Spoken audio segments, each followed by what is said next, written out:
quando nós falamos encontro pessoal com Jesus, essa é uma expressão muito presente dentro da renovação carismática. E, vez por outra, não sei se você tem essa prática, né, você que nos acompanha também, às vezes é salutar a gente olhar um panorama, olhar para fora assim da janela, né, e ver um panorama do que tem se falado, refletido, e por vezes, infelizmente não poucas vezes, vemos certos grupos taxarem renovação carismática de um certo tipo de elitismo, exclusivismo, um individualismo ou uma expressão de fé alienante, sobretudo quando usa a expressão encontro pessoal. Só que, na realidade, quando nós usamos na renovação carismática e na vida da igreja a expressão encontro pessoal com Jesus, não é no sentido individualista, não é no sentido que é só meu, exclusivo. Longe disso, como querem, por vezes, taxar. Mas sabemos bem que quando falamos encontro pessoal com Jesus, indica justamente uma experiência com uma pessoa. Experiência viva, experiência verdadeira, com aquele que é a nossa vida, com aquele que muda a nossa vida, que muda radicalmente a nossa história, a nossa existência. Então, esse é o sentido que nós podemos usar, digamos assim, sem escrúpulos, sem pesar, porque quando falamos encontro pessoal com Jesus, não é só com a minha pessoa, não é um encontro exclusivo, mas é o encontro com a pessoa de Jesus, que é vivo, verdadeiro, que opera o mesmo ontem, hoje e sempre. Então eu queria começar por aí, que essa expressão ela é muito cara à renovação, que todos nós temos a nossa experiência de encontro pessoal. Inclusive nós temos uma expressão que é muito comum também além dessa, para falar do nosso encontro pessoal, é aquele mais um dia. Quem nunca falou isso, dando um testemunho, por exemplo? Eu vivi uma vida desse jeito, mais um dia, fui para um grupo de oração, fiz um seminário, me oraram por mim, recebi a oração do batismo no Espírito Santo, mais um dia, e aí a nossa história muda. E a nossa história muda precisamente a partir do encontro, a partir do encontro pessoal com Jesus. Ele é o nosso grande divisor. Esse momento é o grande divisor. Existe um antes do nosso encontro pessoal com Jesus e um depois do nosso encontro pessoal com Jesus. É precisamente aquilo que dizia o Papa Bento XVI na Deus Caritas Est, quando ele dizia precisamente assim, e aqui eu vou ler literal para não perder o sentido estrito do que ele nos quer dizer. No início do ser cristão, não há uma decisão ética ou uma grande ideia, mas o encontro com um acontecimento, com uma pessoa que dá à vida um novo horizonte e, com isso, a direção decisiva. Então veja que o Santo Padre ele nos ensina precisamente isso. Nós não nos encontramos com uma ideia, tampouco com uma ideologia, com um grande ideal, com um princípio, com algo, com um éter, né? Com algo etéreo, intangível, mas nós nos encontramos com uma pessoa, e essa pessoa é Jesus. Portanto, existe um antes e um depois. Então, quando falamos encontro pessoal com Jesus, é o encontro com uma pessoa que é o nosso Senhor.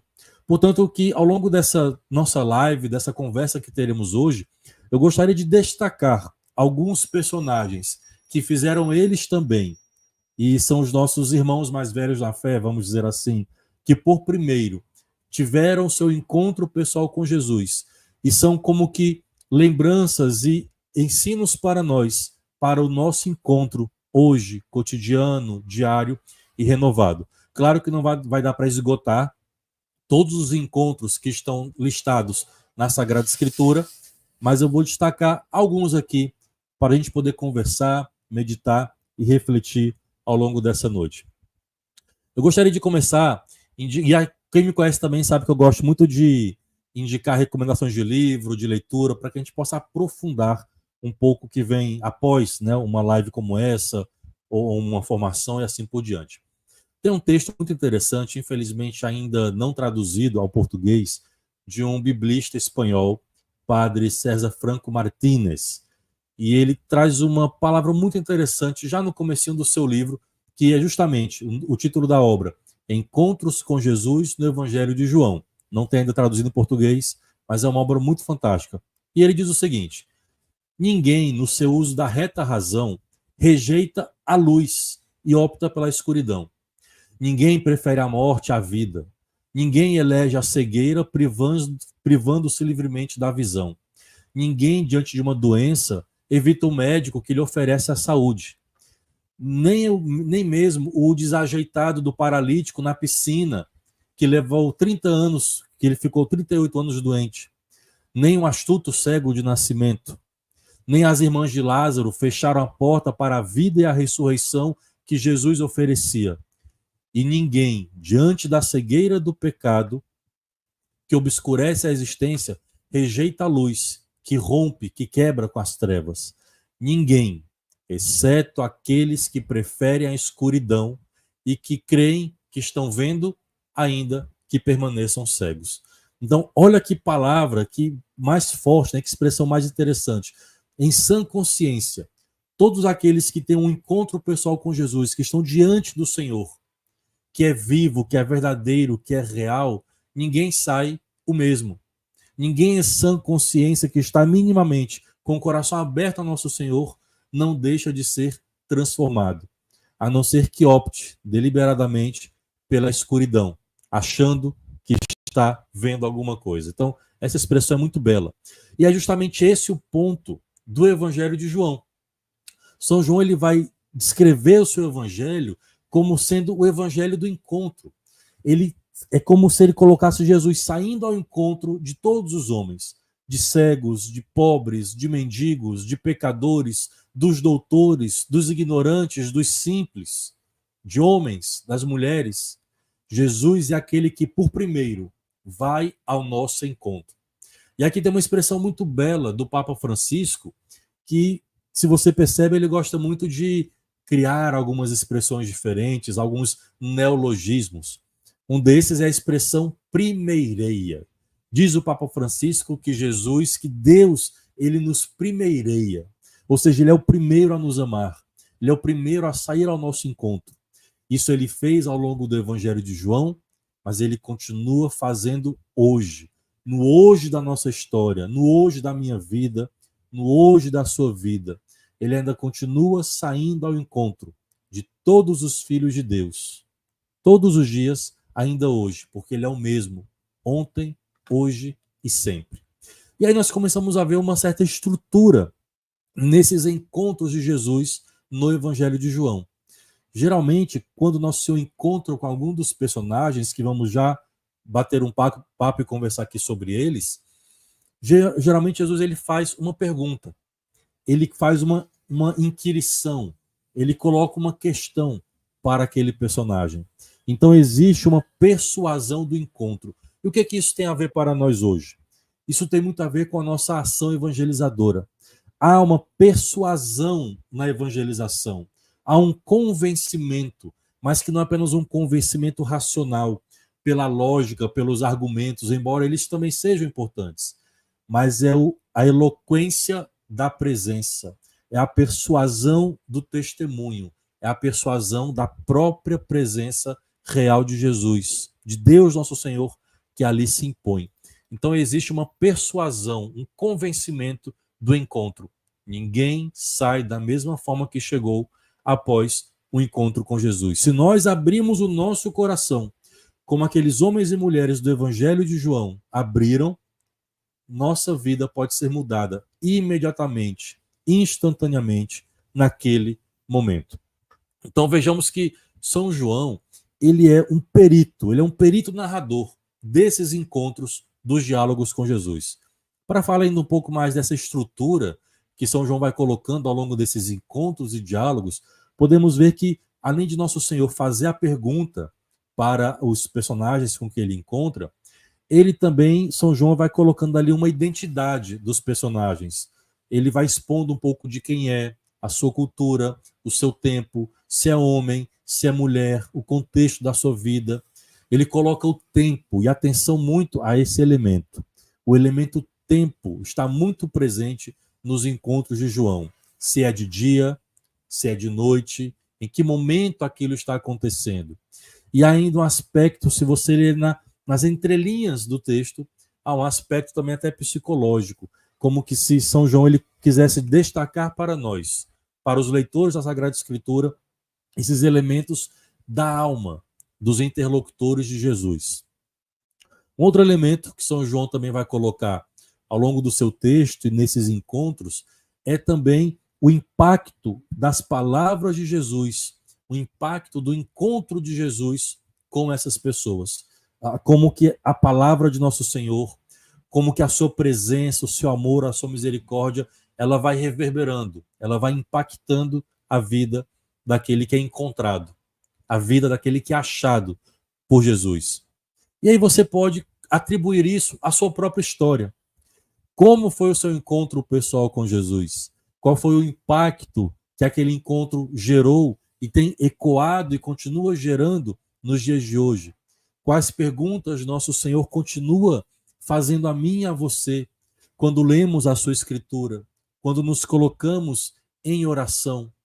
Nós também seguimos indo ao encontro de nosso Senhor. Ele continua fazendo perguntas a nós, ele continua lançando desafios, ele continua inquirindo, ele continua impactando, ele continua transformando a nossa vida por meio do encontro. Ao mesmo tempo, depois dessa estrutura, existe um elemento que aí onde nós vemos a plena, né, liberdade de filhos de Deus, em que a vontade humana ela é soberana, em que a liberdade, o grande presente de Deus para a humanidade, a liberdade, ela é soberana. Após essa estrutura de encontro, de impacto, de persuasão, de gerar esse impacto e até mesmo um conflito interior, o momento final fica com o interlocutor, que é aquele desafio pessoal de acolher ou de rejeitar a palavra de Deus, de acolher ou de rejeitar a pessoa de nosso Senhor Jesus Cristo. Então ali há decisão pessoal. Então veja que interessante. Ao falar de encontro pessoal com Jesus, ao mesmo tempo nós falamos de decisão pessoal. Para seguirmos no caminho do encontro com o Senhor, precisamos ter uma decisão. É o que nos ensinava Santa Teresa d'Ávila, a decidida decisão. Todos os dias a caminhada com o Senhor, precisamos decidir se acolhemos ou se rejeitamos a sua palavra e a sua presença. Então, de algum modo, cada um ao seu modo, todos os personagens listados em São João vão passar por esse processo, diria até por esse drama, mas que isso também é uma lição para a nossa vida, para a vida de cada um de nós. De algum modo, eles também simbolizam o nosso estado, o nosso status espiritual. De algum modo, temos um pouquinho de cada característica desses personagens que vemos ao longo do Evangelho. Alguns deles, como disse, não vai dar para a gente conversar e apresentar todos eles em detalhe. Eu tive que pensar dois, três exemplos aqui para mergulharmos, vamos dizer assim, a contento. Mas alguns dos personagens, já no começo do Evangelho de João, capítulo 3, sabemos bem, o encontro de Jesus com Nicodemos, esse nós vamos falar. Em seguida, vamos nos debruçar sobre o encontro de Jesus com a samaritana, poço de Jacó. Tem o cego de nascimento, o encontro com Marta. Pedro, vamos, se der tempo, a gente fala um pouquinho sobre o encontro final, né, capítulo 21, com São Pedro. O encontro com Pôncio Pilatos, Maria Madalena, o próprio João, Tomé, e assim por diante.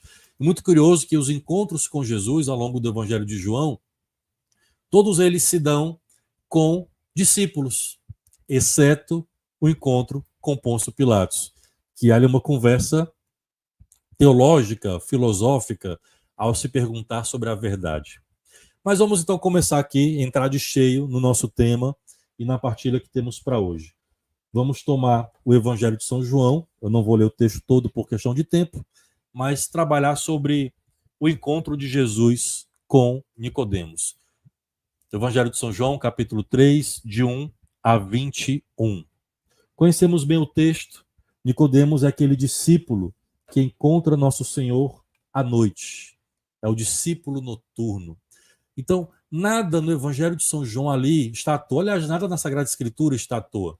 Mas em São João, com essa carga simbólica com que ele traz no seu texto, é preciso ler com vagar o seu texto, como diz a Verbum Domini, que é, perdão, a Dei Verbum, que devemos aproximar gostosamente da Sagrada Escritura. Então, há que se aproximar de maneira com vagar, com calma, degustando, vamos dizer assim, cada letra do texto de São João, porque nada ali está solto, nada ali está à toa, nada ali está sem propósito.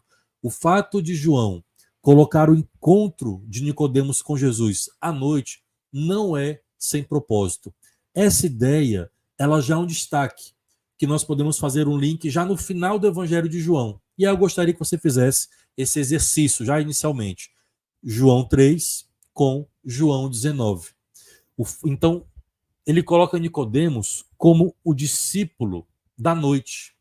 Tanto que esse fato de ser à noite não é sem propósito. Lá em João 19, ele vai fazer esse destaque, quando vai aparecer a figura de José de Arimateia, de Nicodemos, para a questão do sepultamento de Nosso Senhor. E vai dizer então João sobre ele: Nicodemos, aquele que procurara Jesus à noite. Então, esse é o destaque. E veja que é muito curioso que essa simbologia de noite, luz, trevas, dia, essa dicotomia, ela também é muito presente na estrutura de todo o Evangelho de São João. Agora, quando nós falamos em noite, podemos ter aqui duas chaves de leitura. Duas chaves de leitura. Claro, podemos ter inúmeras interpretações, nuances nessa leitura, nessa hermenêutica que fazemos do texto de João, em particular de Nicodemos, mas eu gostaria de destacar aqui dois aspectos. A chave de leitura, nós podemos fazer essa questão da noite numa chave de leitura positiva, o fato dele procurar à noite, e numa chave de leitura, vamos dizer, negativa, ok? Vamos lá, quem está acompanhando. Então, na chave de leitura positiva, o que nós podemos dizer? Segundo a tradição rabínica, né, a tradição judaica, era comum, era próprio dos mestres, das autoridades, né, doutores da lei, eles dedicarem o estudo da Escritura pela noite. Então, era próprio e era comum dedicar o turno noturno para estudar a Torá. Esse é um primeiro ponto. Então, em princípio, talvez não haveria nenhuma estranheza de buscar o ensinamento da palavra pela noite, nesse viés, nessa chave de leitura, como eu disse, positiva. Então, como era comum que os mestres estudassem a Escritura à noite, o próprio Evangelho vai dizer que Nicodemos ele era um desses mestres, né? Ele era notável entre os judeus. Está lá explícito no texto. Jesus mesmo também reconhece lá no versículo 9, quando ele vai dizer: você é um mestre em Israel e ignoras essas coisas. Então, portanto, veja que não se trata de uma pessoa qualquer, é de um estudioso, de um mestre, de um rabi até, um estudioso das Escrituras. Nesse sentido, é de compreender que ele estivesse habituado a escutar a Escritura à noite. Então, que ele se habituasse a escutar também Jesus à noite. Esse é o viés positivo, porque ele reconhece em Jesus um mestre na interpretação das Escrituras. Como era comum estudar à noite, não é de se estranhar nesse momento que também fizesse durante a noite. E é muito curioso que alguns estudiosos usam essa interpretação de que Nicodemos era comum escutar Jesus, e aí usa essa expressão: Jesus era um mestre sem diploma. Então, veja que, ainda que de maneira inconsciente, Nicodemos, por escutar Jesus à noite, inconscientemente ele está, e até profeticamente, ele está escutando a verdadeira lei. Se era um hábito, vou reformular o que eu disse aqui, aprimorando. Se é um hábito de Nicodemos, dos mestres da lei, estudar a Escritura e ouvir a Escritura à noite, inconscientemente, Nicodemos, à noite, estava ali diante da verdadeira e autêntica lei, que é Jesus. Estava ali diante da palavra, do Logos, do Verbo que se fez carne. Então ele está diante da própria lei, da própria palavra. Agora, se mudarmos um pouco a chave de leitura, irmos para o viés negativo, o que podemos dizer? Nicodemos, ele vivia uma espécie de fé noturna, ou seja, no viés negativo, era uma fé temerosa, incapaz de vir à luz, de vir à tona, de testemunhar às claras, de aparecer às claras. Ele preferia ficar e permanecer às escondidas, protegido pelas sombras da noite. Então, por medo de perseguição dos seus pares, de incompreensão, talvez a sua reputação, o seu bom nome e tantos outros motivos poderiam justificar para que Nicodemos, temeroso, buscasse Jesus somente à noite, longe dos olhares dos seus pares. Isso aqui para nós apresenta também uma outra lição, se atualizarmos para o dia de hoje. É aquilo que antigamente os pregadores mais antigos gostavam de falar, que era o católico James Bond, né? Aquele espião que ninguém sabe quem é. Então, quantas vezes, aqui a gente atualiza a palavra, quantas vezes nós vemos cristãos católicos que têm uma postura, uma conduta durante o dia, às claras, mas às vezes, né, escondem, não revelam, não testemunham, não trazem à luz a sua fé, aquilo que dizem que acreditam, que não testemunham, bradando aos quatro cantos do mundo o amor de Deus, sua misericórdia, aquilo em que crê e em que acredita. Então eram, como dizia antigamente, os católicos James Bond. Ninguém sabe quem é, tudo escondido, não aparece. Então é interessante notar justamente que Nicodemos, ele é como esse discípulo da noite, mas ao mesmo tempo, se a gente pular de novo para João capítulo 19, mesmo João fazendo referência a Nicodemos, que ele era aquele discípulo que procurava Jesus à noite, note que, mesmo fazendo esse destaque, que ele procurava à noite, mesmo com esse destaque, São João diz que Nicodemos era discípulo. Isso chega a ser um alento, né? É como se ali a paciência de Deus para conosco. Eu sei, você me procura de noite, você tem medo, é às escondidas, não tem coragem de testemunhar como eu gostaria que você testemunhasse, tem receio do que vão dizer de você, mas, mesmo com suas fraquezas, mesmo um discípulo noturno, mesmo com a sua fé noturna, você é discípulo. Se nós orarmos, inclusive, não só estudarmos, mas orarmos com essa palavra, isso chega a ser um alento para nós. Uma ponta de esperança que brota em nosso coração, da paciência de Deus para conosco. Eu sei dos seus limites, eu sei da sua fé ainda claudicante, ainda incipiente, limitada. Mas em tudo isso, você é discípulo.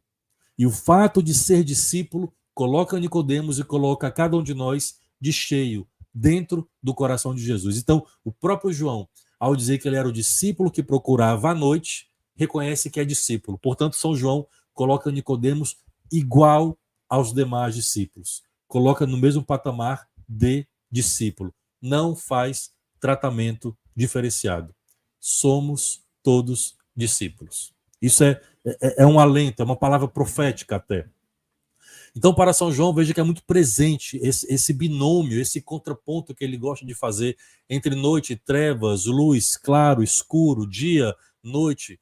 Então, tudo isso tem uma carga de muito significado. Então, para São João, a experiência de fé, a experiência de conversão, ela é uma passagem da noite, das trevas, para a luz, para o dia. Em João, portanto, noite e dia é uma chave teológica. Ela pode exprimir uma série de significados. Pode exprimir uma cegueira, pode exprimir a realidade humana sem Deus, né, nas trevas, longe de Deus, que é luz. Ainda mais quando se trata de um personagem complexo, como é Nicodemos, que ele está também, de algum modo, vivendo uma espécie de cegueira, ou tentando se libertar dela. Ele está ali num processo de impotência, porque ele não sabe até onde pode ir, caminhar. Ele está, na realidade, desorientado.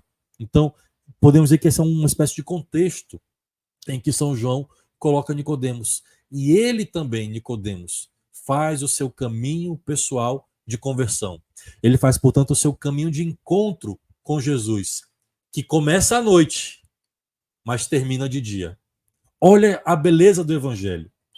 Quantos de nós talvez tenhamos um encontro meio atrapalhado com o nosso Senhor, ainda tímido, ainda vivendo com o pé em Deus e um pé no mundo, que lá atrás também os mais velhos vão lembrar que a gente brincava chamando de cristão Raimundo.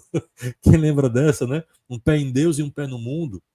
Mas veja esse processo belo de se ver, quando pouco a pouco Nicodemos vai dando abertura, Deus vai trabalhando e de maneira até pelo tempo, João coloca esse processo de conversão de Nicodemos. Ele começa à noite e termina de dia.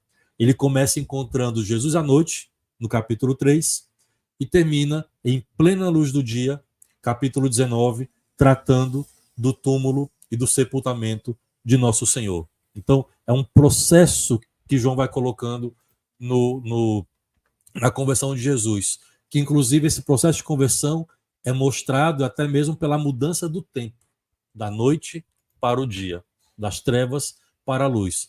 E qual é o primeiro passo para esse processo de conversão? Qual é o primeiro passo para mudarmos da noite para a luz? É estarmos disponíveis.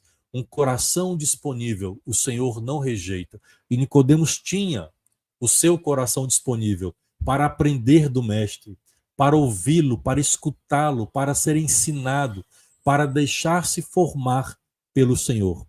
Aliás, deixar-se formar tem uma expressão muito bela de São João Eudes, santo francês do século XVII. Ao falar sobre o Espírito Santo, ele dizia: o Espírito Santo é o divino formador, porque ele forma Jesus em nós. Olha que expressão bonita. Então, como mudar da noite para o dia, das trevas para a luz? É estarmos disponíveis e nos deixarmos formar por nosso Senhor. Ao mesmo tempo, um outro aspecto que eu posso destacar aqui de Nicodemos é o não saber ou saber de Nicodemos, né? Porque Nicodemos, quando ele se aproxima de Jesus, quando ele está com o nosso Senhor, ele não chega para Jesus com uma pergunta, mas ele chega com uma conclusão. Ele chega com uma razão, ele chega com uma certeza. E nem sempre as nossas certezas, elas são de fato aquilo que acreditamos ser. Nosso Senhor, a lógica de Deus é diferente da lógica dos homens. Então Nicodemos, ele chega com uma conclusão sobre Jesus, não com uma pergunta. Quantas vezes também nós, diante de Deus, na nossa vida de oração, nós temos certezas, temos conclusões, mas não estamos abertos às interpelações de Deus para conosco. Entramos cheios de certezas, saímos cheios de certezas, mas não ouvimos a Deus, as suas perguntas, as suas inquietações, as suas interpelações para conosco. Muito mais a gente falando, afirmando, do que perguntando o que queres, o que esperas, o que desejas. Então essa é uma outra grande lição para nós. Como nos aproximar de Jesus? Cheio de certeza e conclusão, ou abertos à sua palavra, às suas perguntas, às suas orientações, à sua divina vontade. Então essa é um outro paralelo que nós poderíamos fazer também com esse momento. E essa segurança de Nicodemos, paradoxalmente, pode estar justamente, é aí que pode estar a raiz da sua insegurança. Ou seja, é a certeza que pode estar a raiz da insegurança dele visitar Jesus à noite. Eu vou dar um exemplo de certezas que às vezes a gente tem sobre alguma coisa de Deus, da igreja, nem sempre bate. Alguns livros, fazer com um baita de um parêntese, tá? Alguns livros dos anos 90 escreviam sobre a renovação carismática. Tem um do ano 98, de um autor chamado Reginaldo Prandi, que era um doutor em história, tal, salvo engano, um professor da PUC. O livro dele chama Um Sopro do Espírito. Como ele não era alguém envolvido, engajado na renovação, mas a renovação era apenas um objeto de estudo para ele, geralmente, quando alguém vai falar sobre a renovação que não é engajado, sai algumas abobrinhas. E daquela certeza, ele escreve no seu livro dizendo o seguinte, que a renovação carismática era uma estratégia do Vaticano para poder derrubar aqui a teologia da libertação e que foi prontamente acolhida pela igreja. Nós que vivemos a renovação, sobretudo há mais tempo, vimos o drama que foi para essa comunhão eclesial. E mais à frente ele diz que chegava dinheiro do Vaticano para renovação no Brasil. Em outra etapa, ele continua afirmando que tinha empresas que financiavam a renovação carismática no Brasil. Uma dessas empresas era a CIA. Está no livro, Um Sopro do Espírito, do Reginaldo Prandi. Um outro exemplo. Certa vez trouxe um pioneiro da renovação para pregar aqui em Fortaleza, Ralph Martin, e abrimos para uma mesa de debates. Esse fato foi muito curioso. E aí, a certa altura, nessa mesa de pergunta e resposta, tinha leigos, teólogos e um sacerdote biblista. E fez assim a pergunta, categoricamente afirmando, com uma certeza, não como pergunta. Dr. Ralph Martin, é sabido que os seminários de vida no Espírito Santo que a renovação carismática promove têm uma estrutura e foram inspirados nos exercícios espirituais de Santo Inácio de Loyola. O que o senhor tem a dizer sobre isso? Aí o Ralph Martin responde, derrubando aquela certeza do padre. Olha, a primeira pessoa a escrever um roteiro de seminário de vida fui eu. E na época eu não conhecia os exercícios espirituais de Santo Inácio de Loyola. Então veja como às vezes nós vamos formando certezas em nossa mente que nem sempre bate com a realidade, né? De algum modo também Nicodemos chegou assim, com uma conclusão. Mestre, sabemos, né, que és o mestre, porque ninguém pode fazer os sinais que fazes se Deus não estiver com ele. Então era uma fé fundada naquilo que ele vê, mas não naquilo que Nicodemos poderia experimentar, muito menos naquilo que ele poderia ouvir de Deus. Era uma certeza nos sinais e não a partir de escutar a palavra. Ao mesmo tempo, quando falamos também sobre nascer de novo, outro destaque que eu poderia partilhar aqui, né? Essa é a novidade que foi então ensinada para Nicodemos e que ele não compreendeu, né? Ficou ali confuso. Como era possível nascer de novo? Porque nascer de novo não depende de nós, não parte de nós, mas é uma ação soberana da parte de Deus, mediante seu Espírito Santo. A nós cumpre acolher, a nós cumpre acolher. E isso é algo muito importante para que a gente possa compreender hoje, porque parece que a gente vive, no momento atual, uma espécie de neopelagianismo, sabe? Era uma heresia, né, criada por Pelágio, que ela dispensava ali a ação da graça como se a busca de santidade dependesse somente da pessoa. O que eu tenho que fazer, o que eu preciso fazer. Enquanto santidade é muito mais deixarmos-nos fazer, mudar e transformar por Deus. Então, é uma ação soberana. E isso que Nicodemos ele então começava a não compreender. Mas nós fomos vendo que ao longo desse caminho belo de conversão, Nicodemos foi sendo transformado, saindo da noite, ao passo que em João 19 o evangelho coloca Nicodemos em plena luz do dia. E então ele mostra que ele sai das próprias pretensões, em que ele acolhe a palavra, em que ele é transformado, regenerado e de fato cumpre a palavra do Senhor de nascer do alto, de nascer de novo. De maneira breve, essa seria uma exposição sobre Nicodemos, e aí podemos passar para a Samaritana, no poço de Jacó.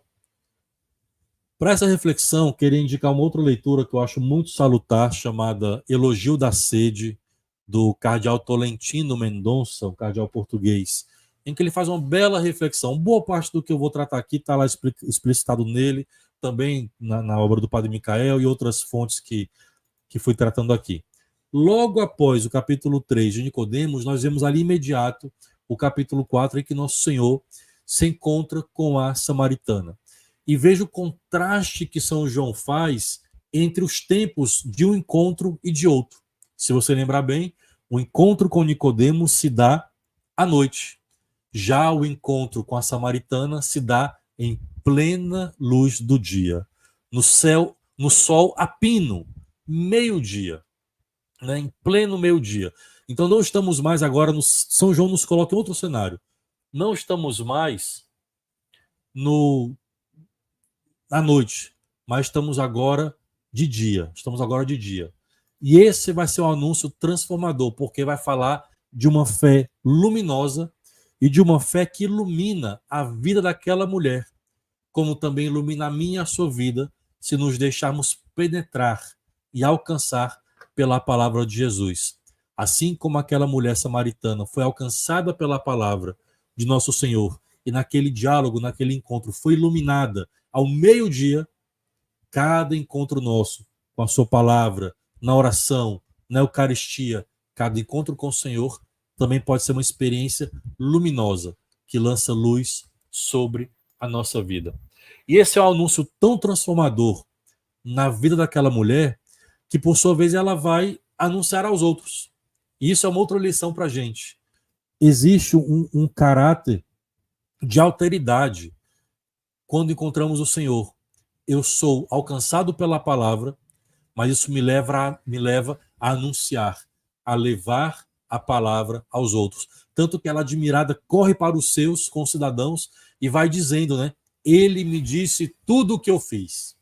Então, enquanto Nicodemos ficou encantado com os sinais de Jesus, a samaritana ela ficou fascinada com a palavra. Palavra profética, palavra de sabedoria, a palavra de ciência que revelou e trouxe à tona a vida daquela mulher. Ele me disse tudo o que eu fiz. E olha que expressão bela, começamos por aí. Ele me disse. Ela não precisou de sinais. A palavra de Jesus ela é verdadeira, autêntica, ela penetra o coração. E bastou isso. Ele me disse. Então ela acreditou fielmente na palavra do Senhor. E a partir da palavra de Jesus, ela também foi instrumento e fez os outros acreditarem. E não para por aí. Veja que a palavra anunciada ela vai como que reverberando e ecoando em nossa vida e na vida dos outros. Ele me disse, ela acreditou, levou para os outros acreditaram, mas não só acreditaram porque ela disse, mas eles também fizeram a própria experiência. Ou seja, ela teve a experiência de Deus e levou os outros a terem também, ao ponto de dizerem, já não é por causa dos teus dizeres que nós cremos. Nós próprios o ouvimos e sabemos que esse é verdadeiramente o Salvador do mundo. Então eles fizeram também a própria experiência. Não foi agora somente uma fé de ouvir falar, uma fé de uma tradição, uma fé herdada, uma fé de herança, mas é também uma fé experimentada. Eles fizeram também a própria experiência de Jesus. Então, olha que interessante, e aí São João coloca esse jogo de palavras entre Nicodemos, João 3, e a samaritana, João 4. Usa a mesma expressão, sabemos.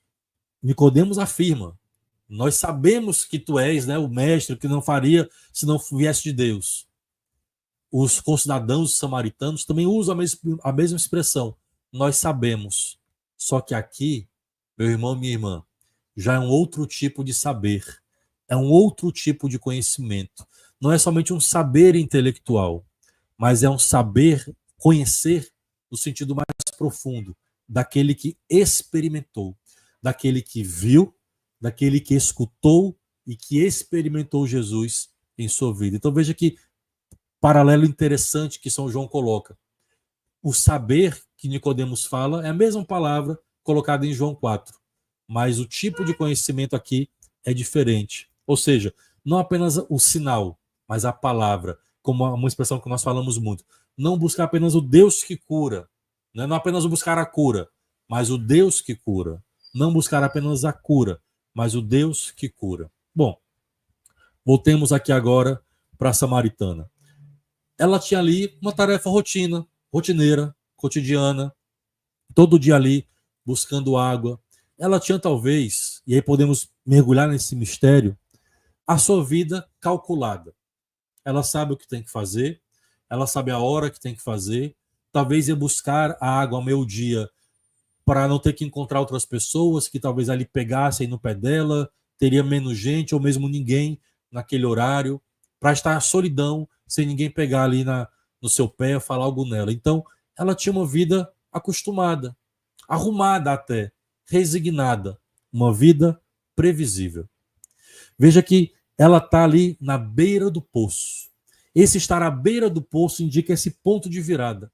Quantos de nós encontramos o Senhor na beira do poço? Achávamos que tinha a vida arrumada, rotineira, previsível, mas um dia, ao encontrar com o Senhor, há uma reviravolta, uma santa reviravolta em nossa vida e em nossa história. Tudo muda, tudo recobra sentido, ou muda de sentido, nossas opções, interesses, vai tudo mudando, os valores.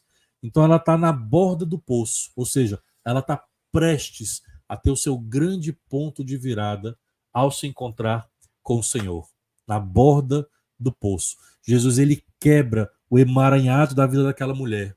Ele quebra a previsibilidade, talvez o conforto, ou a vida arrumada, ou a vida previsível, a vida resignada que aquela mulher tinha, muda os cálculos, porque a experiência de Deus não entra nos cálculos humanos, não entra em nossos esqueminhas humanos.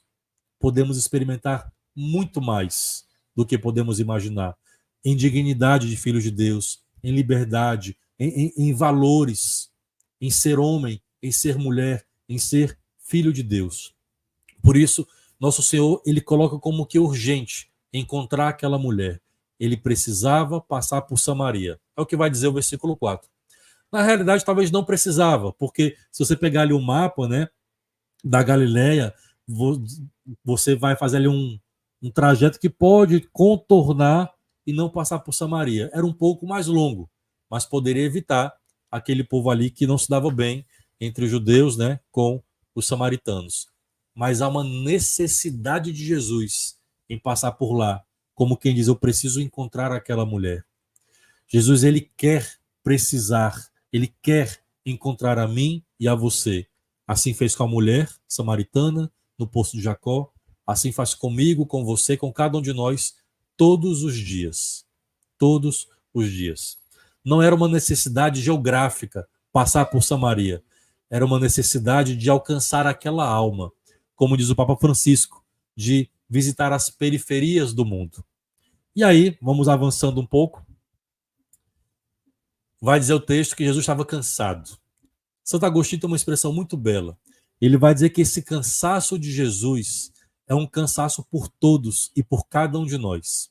E na hora que Jesus senta, ele senta ali para ensinar. Senta como rei, como mestre, como senhor, para proclamar o reino para aquela mulher, para manifestar a glória para aquela mulher. Mas aqui talvez venha a parte mais bela, que pelo menos mais me encanta. Eu gostaria de compartilhar com você. Todo esse encontro, todo esse diálogo com a mulher, se deu precisamente ao meio-dia, a hora sexta. E por que esse encontro se deu ao meio-dia? Porque meio-dia, como sabemos, é a hora central do dia. É a hora que determina a passagem de um turno para o outro. É a hora que indica um antes e um depois. É quando aquela mulher, ao encontrar com Jesus, é como se ela saísse do tempo da história e entrasse no tempo da salvação. Meu irmão e minha irmã, cada vez que nós encontramos o Senhor, independente da hora cronológica que seja, é sempre meio-dia. Coloca isso no chat. Que horas são agora? Coloca agora. Meio-dia. Quando Jesus ele entra em nossa história, no ápice do sol, ele que é o sol da nossa vida, há um antes de Jesus e um depois de Jesus. E ele é o centro. O sol está acima, o sol está no centro naquele momento. E aquela mulher, ao se encontrar com o Senhor, ao meio-dia, ela teve um antes a sua vida, antes de encontrar Jesus, e um depois de encontrar Jesus. Porque nosso Senhor tem sede que nós tenhamos sede dele. Então, cada vez que nos encontramos com o Senhor, ele muda radicalmente a nossa história. Por isso que é sempre meio-dia. Essa expressão é muito bela. É ele que ilumina a nossa vida. É ele que ilumina a nossa história. É ele que revela cada um de nós. E aí a conversa continua. Conhecemos bem esse texto. Ele chega primeiro no poço. A mulher se aproxima. Ele pede água, diz que tem sede. Essa é a sede que Deus tem de cada um de nós. Deus tem sede que nós tenhamos sede dele. E naquela conversa, ele vai revelando tudo o que aquela mulher fez. Mas aí vem a beleza. Enquanto inimigo, ele usa nossas fragilidades para nos acusar, por isso ele é o acusador. Quando Jesus revela a vida daquela mulher, não é para desmascarar, não é para fazer um ajuste de contas, não é para apontar o dedo, mas ele revela, não é para constranger nem para humilhar, é uma revelação para libertação.